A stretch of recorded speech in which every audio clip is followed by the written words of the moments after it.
Hello and namaste everyone. Today I'm going to show you a very interesting game of Garry Kasparov and Viswanathan Anand. This game was held in 1992, a game where Garry Kasparov just made Viswanathan Anand to resign in his 17th move, where Viswanathan Anand just was out of his mind and just made blunder in the move 17 and he have to resign after that. This is a game of Dortmund where Viswanathan Anand was black, whereas Garry Kasparov was white. We are going to see how the game was played and where did Viswanathan Anand had to resign. The game was started with knight to f3. Here Garry Kasparov is white and he played knight to f3. Knight to f3 was played and it was replied by d5, c4. Slap defense was played, c6 was played by Viswanathan Anand. Slave defense was played in the game. d4, knight to f6, knight c3, d into c4. It's converted to queen's gambit accepted. And after a4 was played, says that the pawn on c4 will not be protected by b5. That's why a4 is immediately pushed. And if black tries to defend by b5, it might be very dangerous, as you might have seen in the many videos, but will not be talking about it right at this moment. Let's see how Viswanathan Anand just was resigned at just 17 move. After this, bishop to f5, and after e3, e6 was applied, bishop into c4, just capturing the pawn back, bishop b4, pinning the knight, castle, castle, queen to e2, and after knight d7, knight bd7 was played, just developing all of his minor pieces, all of the minor pieces as developed, and already black has castle. Till now both are fine, nobody has done any mistake. Knight e5 was played, and after rook e8, then after rook d1 was played, after queen c7 was played. Why not knight into e5? Knight into e5 would lead d into e5 because of the pin of the rook, and knight has to come to the d7. If knight d7, the rook on d1 just pin the knight on d7, and here black have to suffer for it. That's why here queen to c7 after rook to d1, queen to c7 was played. Knight takes d7, queen takes d7. After f3, just planning for e4. e4 is the next move that white is planning for. Then after knight to d5 was played.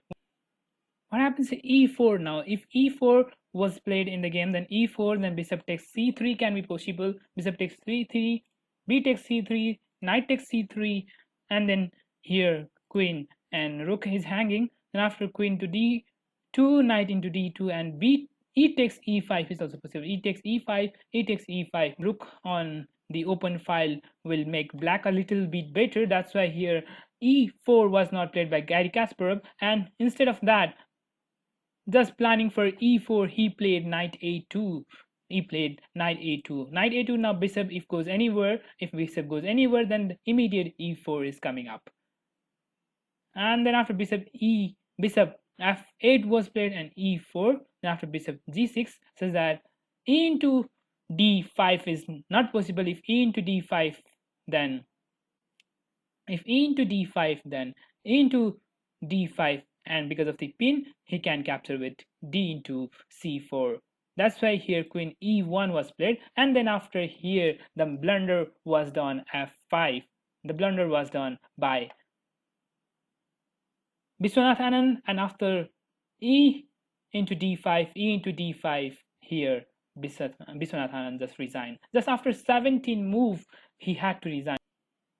Some might be thinking what happens after this move. Yes, Viswanathan Anand didn't see the move of bishop e2, just protecting the bishop, and because of an extra piece, he had to resign the game. He would be losing slowly and slowly, so immediately after bishop to e2, which was not played in the game, just he saw bishop e2, then he resigned. That's why after 17 move, Garry Kasparov could easily win the game. At the opening, I said, what happens if b5 would be played?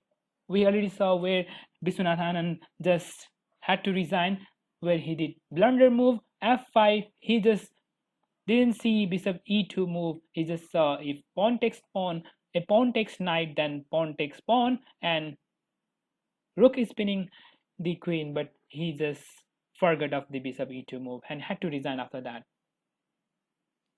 I was pointing out what happens if b5 would be played here. Many of you mightn't know about this, so I'm going to show what happens if b5 is moved over here.